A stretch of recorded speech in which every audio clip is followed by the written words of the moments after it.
Can I relate, and I explain what Dharma is as it relates to one's job? The term Dharma is used in a variety of ways, as you probably know. Dharma means the kind of, the wisdom, law.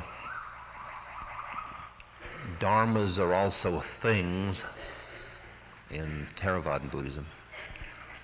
But the Dharma you're referring to is hearing one's Dharma, or hearing one's way. And as you tune, it's like in the Western tradition, it would be like one's vocation. We would hear, my vocation is this or that. You listen and tune inward intuitively to hear what is in harmony with your skills, opportunities, situation, and so on. In traditional cultures, like in India, your Dharma is determined very much externally by your caste, by your stage of life, so by family background and so on. So there'd be a specific form for you to fill. So if your parent was a shoemaker, you would be a shoemaker, and that would be your Dharma.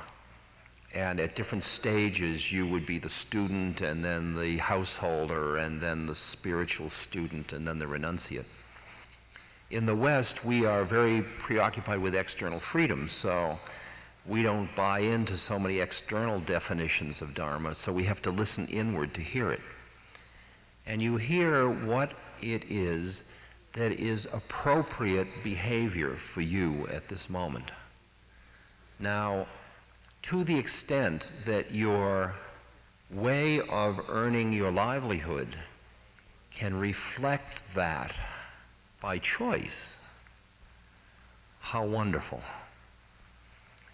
To the extent that because of situations you find yourself in, it doesn't reflect everything intuitively you would like, but that's what's given, that indeed is your Dharma. And what happens is your karma, the intentionality to use your life to awaken, converts your karma into your Dharma. It converts the givens of life. Like somebody comes and says, I have 3 children, and if I didn't have those kids, I could do such spiritual practice. And I really want to, I do say usually, your kids are your way, that's your Dharma, that's the given thing. So as the Marines say, what you can change, you change, and what you can't, you paint. And in a certain way, that works the same way for this. You listen inward, you hear your way, you create that way as well as you can within life, and what you can't change, you start to work with as a spiritual practice.